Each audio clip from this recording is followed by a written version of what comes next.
She dropped the pen on purpose. I knew it the second it hit the table like a gavel. Deliberate, precise, like she'd practiced it. And the worst part? The boardroom laughed. Not loud laughter, just that smug, restrained chuckle men do when they don't know whose side to be on yet. The kind that says, "We're entertained, but only if this isn't a trap." I didn't laugh. I didn't move. I just looked at her. My wife. My goddamn wife. She sat at the head of the table in the leather chair I used to sit in. Behind her was the painting I commissioned for our 10-year company anniversary. Her assistant, my former intern, stood beside her like a decorative dagger waiting to be used. "Pick it up," she repeated. Same tone, controlled, public. I bent slightly, slowly, as if stretching a sore back. My fingers brushed the pen, but I didn't lift it. I straightened back up. "I think you dropped something," I said, and slid it an inch closer to her with one finger. Then I walked out, leaving behind the smell of overpriced cologne and rotting loyalty. Here's what they'll never understand. I didn't storm out because of pride. I walked out because the war had started, and she fired the first shot in front of witnesses. Funny thing is, most people watching this are like those board members, lurking, listening, enjoying the show, but never picking sides. Yet 90% of you reading or hearing this right now, you haven't even hit follow. You're here watching the house burn, but won't even knock on the door. Do it. It motivates the team, makes everything hit harder, and trust me, it gets worse from here. That night, she called me. I knew she would. She doesn't like loose ends unless she's the one cutting them. Her voice was flat, efficient. "We're done. Stay away forever." No context, no rage, just clinical cruelty, dressed up like a transaction. Like I was a subscription she forgot to cancel 6 months ago and finally got around to it. I looked out the window. My view was different now. No skyline, no corner office, just my neighbor's trampoline and a half-dead pine tree. Still, I smiled. "You'll regret it," I said, and ended the call. I meant it, but not the way she thought. This wasn't about love or betrayal. It wasn't even about her lover, though we'll get to him. This was about erasure. She wanted me out of the company I built, in front of the very people I'd pulled from nothing. She wanted applause for it. She wanted the world to see me bow. Instead, I handed her a pen and waited. I founded the company 16 years ago in a garage that still had oil stains from my first car. The HVAC barely worked, and we coded through winters with gloves on.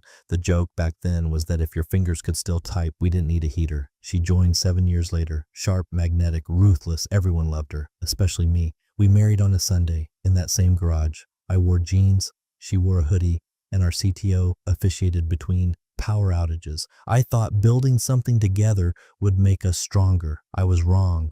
When we went public, she shifted, not overnight. Like a slow drift you only notice when you're already lost at sea, she got bolder in meetings, corrected me in front of interns, suggested I take more time for myself, said the company needed fresh energy. Eventually, she called a vote. She won by 2 seats. I didn't contest it, not because I was weak, but because I was ready. I'd already moved the real skeleton keys weeks before, out of reach, off the books, legally sound. Still, nothing prepares you for the moment your own wife weaponizes a room full of men you mentored. Nothing softens the blow of realizing she rehearsed that moment, that she wanted it to be memorable. She used my company to humiliate me. She thought it ended there. She had no idea what I'd already put in motion. The next morning, showed up at 6:45 a.m. No entourage, no boxes, just my key card and a coffee that tasted like chalk. The place was quiet the way it used to be before the IPO vultures arrived. Back when this was still a company, my company, not a stage for quarterly theatrics. Security didn't say a word when I walked past them. Not that they ever did. I'd given half of them their first raises. One of them named his kid after me. I wonder if he remembers that now. My office still smelled like the cedar I had installed. Back when personal touches meant something. I took my time, not out of sentiment, but because I knew how this game worked. If you leave quietly, they think they've won. If you fight, they write you off as unstable. So I left my nameplate on the desk, just placed it dead center, a little misaligned so she'd notice. The kind of thing you can't ignore but can't admit bothers you, like an itch on a phantom limb. She assumed my silence was surrender. That's always been her weakness, mistaking calculation for compliance. What she didn't know was that 6 weeks ago, While she was busy auditioning for her throne, I'd already begun separating the bones from the skin. Our core tech wasn't trademarked under the company, not directly. It was owned by a firm registered in Delaware, which itself was owned by a holding group in Estonia, which reported to a foundation in Liechtenstein. On paper, she had all the power. In practice, she held a beautifully branded shell. The licensing agreements had expiration clauses tied not to dates but to people, specifically me. Clause 8A. In the event of the founder's departure, all derivative licenses shall be reviewed within 30 days. Guess who wrote that clause? Guess who approved it? She did. 2 years ago, she thought she was being efficient. She never asked what it meant. I didn't need to shout. I didn't need a press release. I just walked out. The only thing I took with me was a jade paperweight. It wasn't valuable, at least not to her, but it had sat on my desk since day one. She used to call it your little rock of stubbornness. Now it sits on my kitchen counter, still stubborn, still mine. By noon, my keycard was deactivated. By 2 p.m., I cut off my internal email access. By 4, the company Slack posted a memo. Leadership transition complete. Join us in welcoming our new CEO. Complete. That word made me laugh.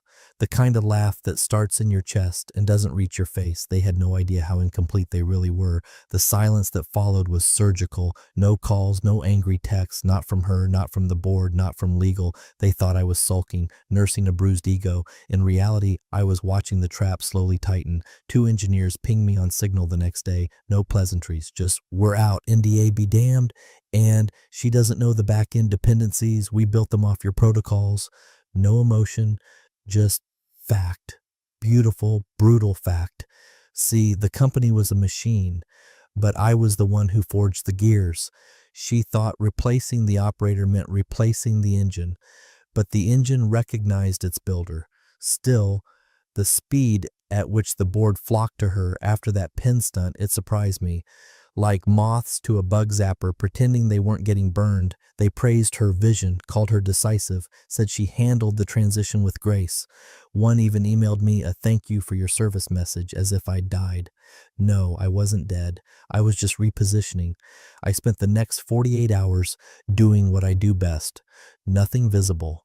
I let her settle into her role, gave her time to redecorate the office, rearrange the team, enjoy the illusion of control.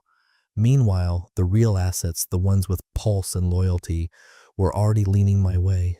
Quietly, cautiously, one of our oldest clients forwarded me an internal memo she'd sent out, subject line, post-founder realignment. She'd used the phrase post-founder 5 times. That was her mistake. She thought this was about legacy. It never was. It was about leverage, and she just gave me all of it. She laughed when I brought up the prenup. We were sitting on the floor of our half-renovated kitchen, eating pad thai out of the box because the table hadn't arrived yet. The room smelled like sawdust and optimism.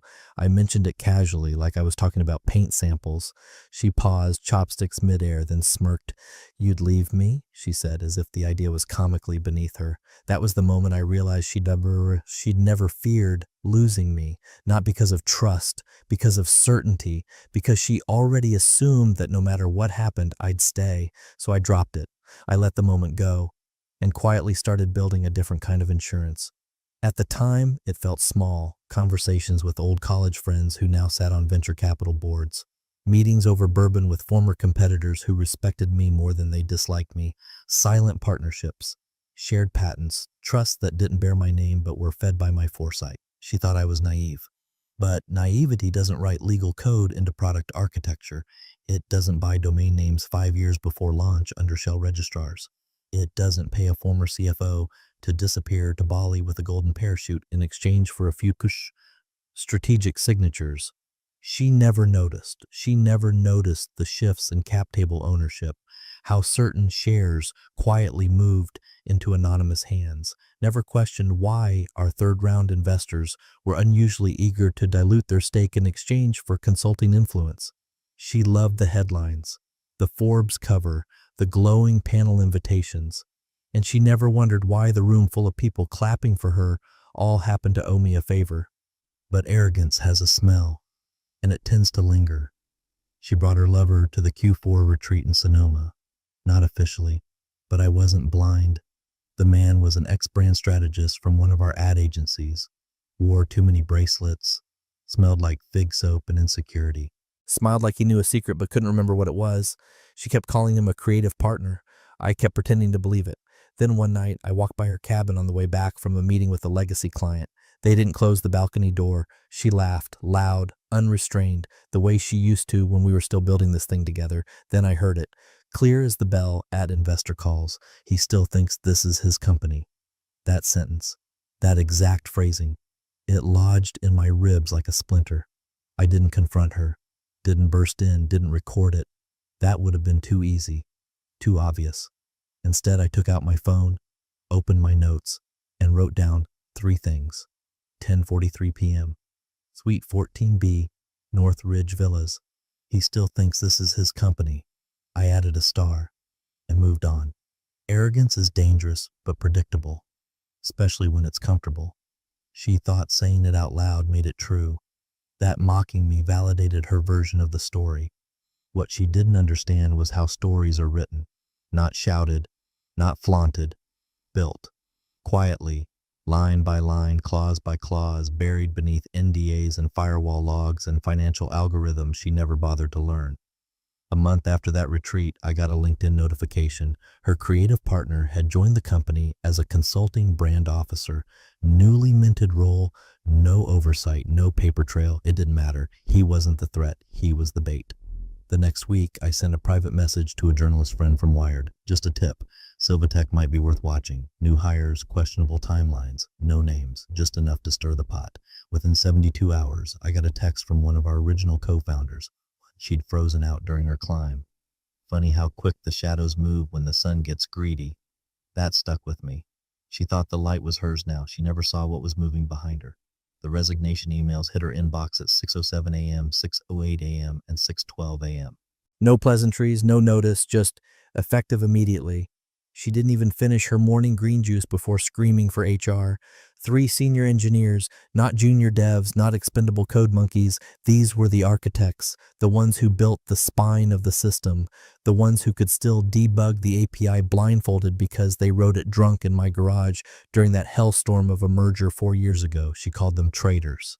Shouted it across the open floor plan like some kind of medieval queen casting out her court. HR pretended to take notes while Slack lit up in real time with popcorn emojis and silent unreadable eye emojis. The engineers didn't respond. They didn't need to. They'd already left. She never asked me to stay, and I never asked them to leave. That's what she never understood. Loyalty isn't a transaction. You can't brand it. You can't fake it in an all-hands speech with a TED Talk smile. You earn it quietly. Through the brutal nights when the servers caught fire and the only solution was pizza, whiskey, and 10 hours of raw code. Through the way you protect your people in front of investors, even when they screw up. Through the way you never ever take credit for someone else's solve. They remembered, and they knew the company was hollow now. 2 of them had their own little routines. One always kept a vinyl of the wall in his office for stress days. He left it behind. Face up, needle resting on goodbye blue sky. The other left his old badge taped to the door with a post-it that just read, "We know." It wasn't a message to her. It was a thank you note to me. That morning, I got a text from one of them. Kai, quiet guy, brutally efficient. He once built an entire back-end recovery tool in 48 hours because I told him I hated how long our backups took. He never even put his name on it. Now, his message said, she doesn't even know what she's holding. He was right. The code base, she thought it was proprietary. It was modular. We built it like Legos. Snap out a piece, plug it elsewhere, and suddenly your unique solution is no longer unique.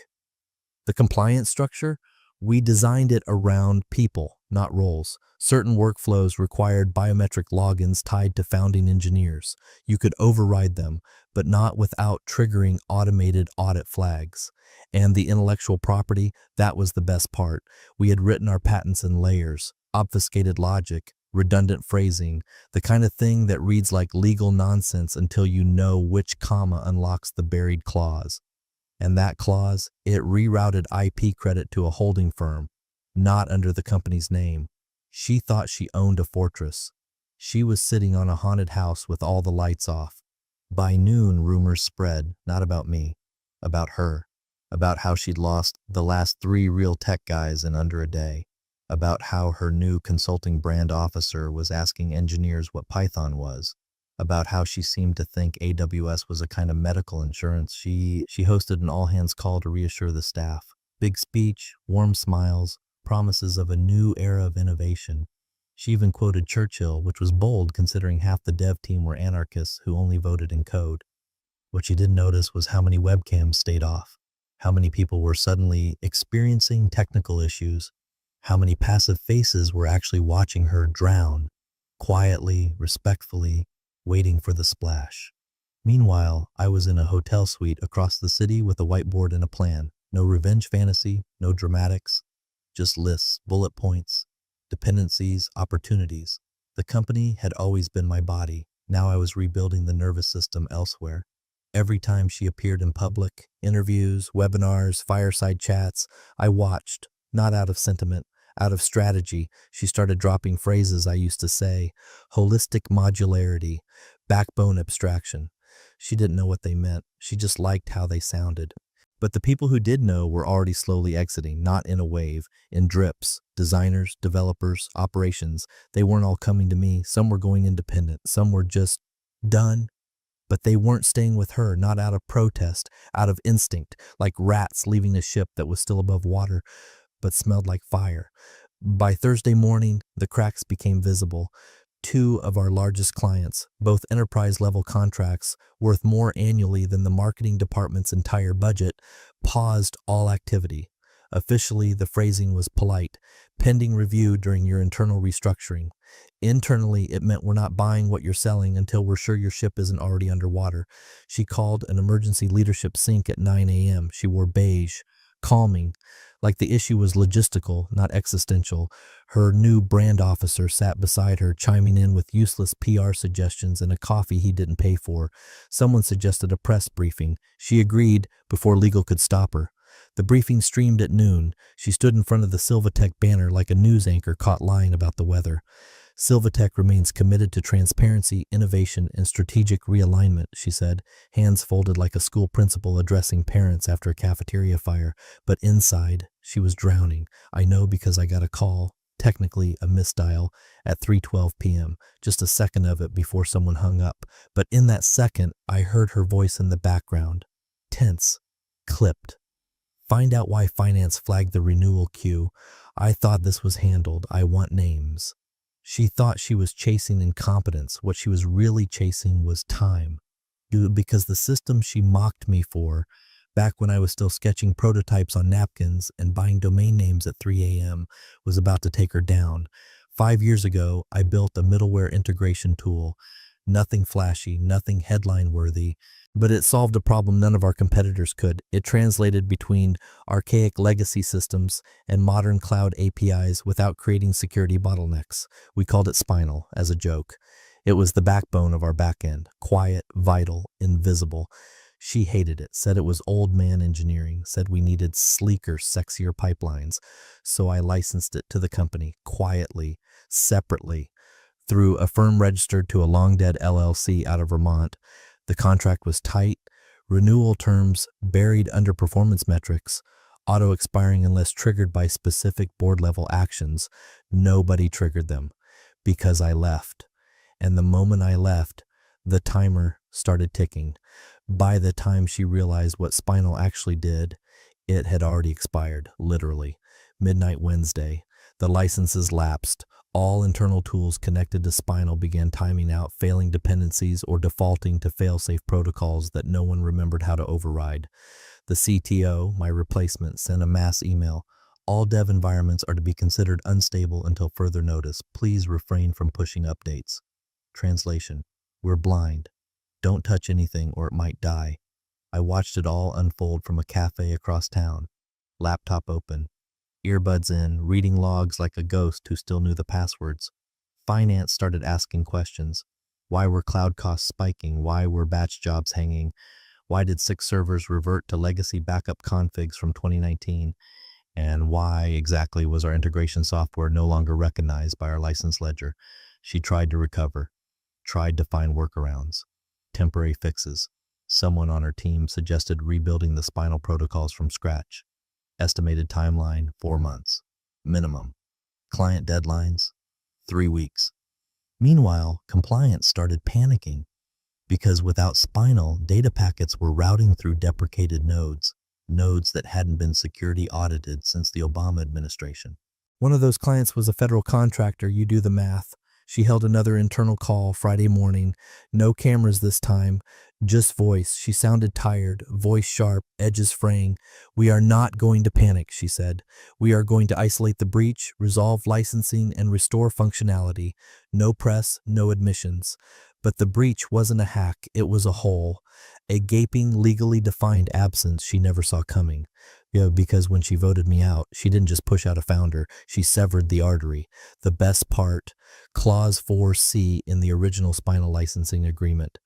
In the event of non-renewal, all connected services will terminate integration. Restoration contingent upon renegotiation with original licensor. Original licensor, me. She mocked the system I built. Now it was holding her company hostage. And the hostage taker hadn't even sent a ransom note yet. By Friday night, the panic had gone corporate. Valuation dropped another 6 points before the markets closed. Internal estimates projected a 23% dip by Monday. 3 key clients had stopped responding to account managers altogether, and 2 of the company's own advisory board members pulled out of scheduled appearances at the upcoming tech summit. Not publicly, of course, just quiet scheduling conflicts. She called an emergency board meeting for Saturday morning. The last time the board had met on a weekend was when our first round of funding fell through and we nearly lost the company. Back then, I stood at the front of the room with a slide deck, sweat bleeding through my shirt, trying to save what we had built from being devoured by bigger fish. This time, she was the one in front of the projector. Same room, new face, different disaster. She wore gray this time, no flashy brand colors, no statement necklace. Even her voice was subdued, rehearsed, but not in control. She opened with a quick recap of unexpected technical disruptions tied to legacy systems and reassured the board that corrective pathways were already in place. It took less than 2 minutes for someone to interrupt her. It was Whitmore, old, slow-talking, but sharp as shattered glass. He tilted his glasses down, stared at a printed copy of the spinal licensing agreement, and said, "Did you know the IP license renewals were tied to a personal retention clause under your ex-husband's name?" Dead silence. She blinked, the kind of blink you do when your mind crashes and reboots mid-meeting. I'm sorry, what clause?" she asked. Whitmore didn't even look up. "Clause 14B. It's in the 20th addendum, buried under Schedule C." The CFO, normally unflappable, paled. His mouth opened, then closed, then opened again, like a dying fish on a dock. I think that clause was approved during the Series D financing round," he stammered. "It was bundled in with the portfolio alignment docs. Standard review procedure was automated," she cut in. "Legal signed off. We never flagged it." Whitmore slid the printed clause across the table. A single paragraph, highlighted in orange. "In the event of the founder's voluntary or involuntary departure, all licensing renewals tied to founder-authored systems shall require renegotiation with said founder, unless retention of said founder remains in active compensated capacity at the board or executive level." She looked up, confused. "He left," she said weakly. "He's not retained." Exactly. That clause wasn't just a speed bump. It was a blockade, one she had signed herself. She didn't write it, didn't even read it, but she initialed every page. I know because I was the one who drafted it 2.5 years ago, while sitting in the back of a town car on the way to a compliance audit. The whole boardroom seemed to tilt. You could hear the temperature drop. Whitmore turned the screw. "You do understand what this means, don't you? The entire cloud integration layer is built on technology your company no longer legally owns. You're operating without a valid license. That's not just non-compliant, that's fraud." The legal counsel, a woman named Ramirez who used to glare at me like I was a walking liability, cleared her throat. "If we continue operations knowing about this clause, we open ourselves up to criminal exposure, SEC violations, investor lawsuits, potential federal review." Her voice didn't rise, it didn't need to. Panic was now fully embedded in the oxygen. One board member leaned forward. Can it be undone? Can we reinstate him temporarily? And that right there, that was the moment she broke. She didn't scream, didn't argue, she just froze because the thought of needing me again after everything, after the pin drop, after the public display, after she humiliated me in front of the very men now watching her unravel, that was worse than the collapse itself. The board didn't care about her pride, they only cared about numbers. And the numbers were now hemorrhaging. Revenue streams that once ran smooth were dammed by legal concrete she hadn't seen being poured. The spinal system was unlicensed. Every client integration now a potential legal minefield. Every update frozen. Every patch delayed. And buried deep inside those spreadsheets and redacted emails, my name over and over again. Clause 14B wasn't just a poison pill. It was a reminder that she'd inherited a kingdom but never learned the architecture. And now the walls were folding in, not with fire, but with silence. It started with a tweet. At exactly 11:42 p.m., a former investor, one of the early sharks who'd sniffed blood and equity before we even had an office printer, posted, should have read the founder clauses. No context, no tags, just the kind of grenade you toss into a crowded room and walk away from. That room was Silvatech. By 11:44, the Slack channels exploded. First came the legal team's private channel. Someone leaked a screenshot later. Messages like, WTF does he mean, and is this public already? And the crown jewel from the general counsel herself. Did anyone read the clause chain on 14B? Then came engineering. Spinal's still locked. I thought we had a workaround. Nope. Jenkins builds are still failing. Core dependencies inaccessible. Why are we still pushing hot fixes when nothing compiles? And from one of the quieter senior devs, should I be updating my resume? By 12:03 a.m., the dam had burst. Employees panicked, but it wasn't loud. It was that chilling procedural panic, the kind you only see in systems designed to suppress chaos.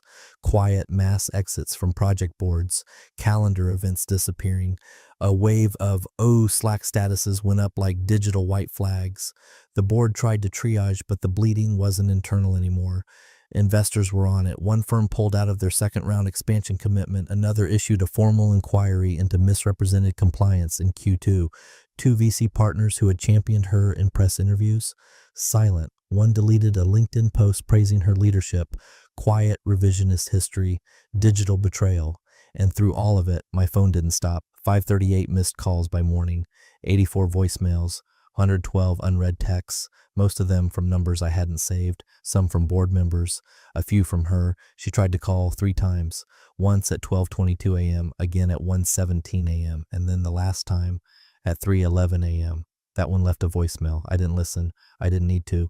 I knew exactly what she said. I was in another city by then. Hotel room, neutral decor, complimentary espresso pods I'd already crushed into bitter caffeinated powder. Across the small conference table sat 2 men in navy suits, different companies. Same expression, calm interest masking greedy relief. They didn't ask what happened, they already knew. The news had broken in cryptic leaks, whispers in tech circles, Slack leaks, founder group chats lighting up with phrases like Clause 14B and Spinalgate. They asked if I was looking to build again. I smiled, said nothing, just slid a single folder across the table. Inside, projections, infrastructure schematics, a migration plan, minimal branding, no fluff, just bones and blood. One of them said, "You kept all this off-platform?" I nodded. Always. Company cloud is for deliverables. Legacy is personal. That shut them up. The right kind of silence. Respectful. Opportunistic. While Silvatech's servers melted down under the weight of licensing errors, regulatory flags, and unanswered tickets, I sipped hotel espresso and watched an empire collapse in real time without touching a single brick. They couldn't find me because I'd removed myself from their map months ago. No public statements, no reaction. I wasn't playing defense. I wasn't playing at all. That night, she issued an internal statement, said they were engaging in conversations with key stakeholders to stabilize operations, said the rumors were inaccurate. It was the kind of lie you only tell when you've started believing your own spin. The employees didn't buy it. You could see it in the Slack polls. One asked, if offered a severance package today, would you take it? 72% said yes, 12% had already deactivated their accounts, 16% never voted, which was worse. Silvatech wasn't dying, it was being abandoned. And in that vacuum, my absence screamed louder than any statement I could have made. No tweets, no rebuttals, no legal action, just silence. Calculated, complete, crushing. At 3:18 a.m., my phone lit up with one final attempt. Blocked number, unknown ID. But I knew it was her. I didn't pick up. I let it go to voicemail, let her speak into the void she'd built around herself brick by brick, clause by clause, lie by lie. You win, she said. Her voice was raw. Not the kind of raw that begs, the kind that realizes begging won't work. I don't know what you did, but it's over. Please, just call me back. There was a breath at the end, half a sob, half a sigh, like she wanted to say more but realized nothing she could say would change anything. I played it once, then deleted it, not out of cruelty, out of clarity, because that wasn't my wife on the line. That was the voice of someone who finally realized the castle she sat in was made of fog, and the only real structure had walked out months ago, quiet and certain. By dawn, the freeze hit, all accounts locked, Treasury flagged by 3 banks for compliance violations. Automatic security triggers kicked in after the audit discrepancy reports hit a 3rd threshold. Some smart intern had hard-coded that trigger 2 years ago, just in case. The irony? I was the one who approved that workflow. In case of catastrophic institutional mismanagement, no one expected it to ever fire, until it did. By 6:12 a.m., every key system across Silvatech was either frozen or had reverted to read-only legal mode, which meant nothing could be executed without a lawyer on the call. And there weren't enough lawyers in the building to make that happen. The valuation tracker hit 94% down from peak. It was like watching a cliffside erode in real time. She tried to host a video call with remaining leadership. 6 people joined, cameras off. 1 left mid-call. Another changed their profile picture to a black screen with the words, "You should have listened." Regulatory bodies stepped in next. SEC flagged them for incomplete reporting tied to Spinal's contract chain. IRS sent an automatic inquiry after noticing unusual licensing transfers and IP movement, most of which were perfectly legal, but now looked radioactive. Worst of all, a quiet email from a procurement officer in a federal agency stating that due to non-compliance, all Silvatech integrations were being flagged for review. That's government speak for don't come back. Inside her building, no one looked her in the eye anymore. The barista stopped spelling her name right. Her assistant took personal leave. The branding officer, the man who smelled like fig soap, posted a cryptic Instagram story from LAX, a martini, and the caption, "Onward." No one liked it, but 24 employees viewed it within the first 10 minutes. The board didn't call her. They called each other. A dozen splinter conversations she wasn't invited to, alliances shifting like tectonic plates beneath her office. She kept coming in, though, showing up like it was all salvageable, like if she just stayed visible, the pieces would crawl back together. She even hosted a brief AMA on the company Slack. Just 4 words, "We're addressing this now." No one replied, no reactions, just quiet. And in that silence, she moved. Not just that the company was gone, but that she was gone from the company. Emotionally, structurally, legacy-wise, she didn't lose a job, she didn't lose a title, she lost context. I watched it unfold like a surgeon watches a failed rival try to suture a patient with a spoon. And still I said nothing, made no post, no press, no counter-narrative. That night, I stood on a balcony in a different city, watching traffic hum beneath a skyline that didn't know my name. I could have called her back, could have offered terms, rescue plans, olive branches. Instead, I slid my phone into a drawer, turned off the ringer, and poured myself a drink. She made her call. I'd already made mine. And unlike her, I had no need to explain myself to anyone. She arrived 15 minutes early. Her heels clicked like punctuation marks across the marble floor. Loud, sharp, deliberate. She wore black this time. Not chic black, funeral black, a slim-cut blazer, no jewelry, hair pulled back so tight it looked painful, the kind of look meant to say, "I'm still in control, even when the building knows better." Except this time, no one met her at the elevator. No assistant waiting with a printed agenda, no head of security making eye contact. Just two men in navy jackets and earpieces standing by the frosted glass doors of the executive conference room. She gave her name. They didn't move. "I'm here for the emergency board session," she said. They checked the list, scanned again. Then one of them, the taller one, looked up and said, "You're not on the schedule." She blinked like she hadn't heard correctly. "There must be a mistake," she said, a brittle smile forming. "This is my board." He didn't flinch. "You've been removed as of 5:41 a.m. The filing went through this morning. We were instructed to ask you to wait outside." Her mouth opened. Nothing came out. Inside, the boardroom was already filling up. Old guard, new faces. Whitmore, of course, always early, always seated with his folder of annotated regrets. Even the European investor she used to call useless wallpaper was there. He looked directly at her through the glass, then returned to reviewing his notes like she was part of the architecture. And me? I was at the far end of the table, not at the head. I'd chosen the side seat deliberately. The head remained empty, symbolic. I didn't want it, didn't need it, because real power doesn't come from where you sit. It comes from who sits because of you. When the doors closed, sealing her out, I didn't look up. I just placed a slim folder in front of me and said calmly, "Shall we begin?" One by one, they nodded. No pomp, no speeches, just silent consent. Through the glass wall, she stood frozen, one hand half raised like she might knock, like she might reclaim something, but no one moved, no one turned around, because the meeting wasn't about her anymore. It wasn't even about me. It was about what came next. There was no formal statement read aloud, no ceremony, just updates, filings, proposals for entity migration. The new structure had already been built. All we were doing now was flipping the switch. One of the junior board members passed out revised equity allocations. Another handed out temporary leadership guidelines. No votes contested, no discussion needed. She stayed out there for 23 minutes. Then she left. No explosion, no begging, just a slow, reluctant walk toward the elevator. As the doors slid shut, I looked at the empty head seat across from me. She used to fight to sit there, to be seen there, to own that space, and now no one even noticed it was vacant. That's how irrelevance works. It doesn't hit like a truck. It disappears like steam. She wasn't just removed. She wasn't even remembered. It didn't end with a bang. It ended with a memo.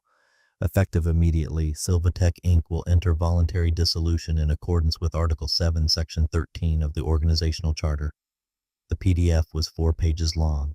No drama, no scandal, just legal detritus. A final polite shrug from a corpse too formal to rot. The site went offline a day later. No redirect, just a 404 screen with default browser font and a blinking cursor that seemed for a moment almost sarcastic. But something else had gone live. A new site. Sleek, spare, no flash, no brand fluff, just a black and white banner with one line of text: "We don't rebuild, we unbreak." New name, new logo, new entity. But under the hood, it was spinal, refined, modernized, stripped of the clunky branding she insisted on, and rewritten by the engineers who still answered my texts before midnight. It launched clean, no bugs, no buzz, just function.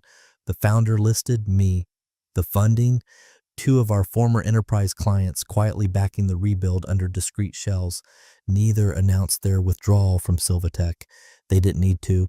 They jumped ship the second the fire started and landed exactly where they were always meant to be.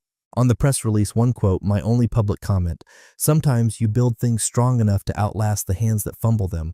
It was a line she once mocked when I pitched it for our 10-year anniversary video, said it sounded too bitter. Now, it was prophetic. I didn't trademark Silvatech. I didn't have to. She let the filings lapse during her final panic spiral, too distracted by collapsing Slack threads and unpaid vendors to notice. So when she tried to pivot, she had nothing, no name, no asset, no reputation that could survive a single Google search. She resurfaced 3 weeks later in the form of a LinkedIn update. Excited to join the innovation team at Vectorin Solutions. Title: Senior Brand Systems Analyst. Arizona, mid-sized firm, not a startup, not a leadership role, just a job, the kind of job you take when there are no more launch pads, just landings. She didn't list Silvatech on her profile, didn't mention it in her resume, not even as former executive leader. Just a clean white space where a legacy used to be. She knew better, because that name didn't belong to her anymore. It didn't belong to anyone. It was dust. I didn't reach out, no message, no comment, just a quiet update of my own. Founder, Fractum Systems. Live. There was no revenge in it, no satisfaction, only precision. I never wanted to destroy her. I just wanted to prove that what she took wasn't worth keeping because she never understood what she had. And now she isn't remembered for the company. She isn't feared for what she built. She isn't even cited in the footnotes. She walks into rooms and introduces herself without baggage because baggage requires history, and hers was deleted by her own hand, by her own pride, by a pen she dropped in a room full of people who thought they were watching a joke, but were really watching an autopsy. Now, she wakes up in Arizona, opens her corporate laptop, and logs into platforms she used to call outdated. And I wake up wherever I want, check servers I still control, and sip coffee over reports that no longer bear her initials. The company is gone, but the system lives. Because in the end, the asset she mocked was never the code, it was me.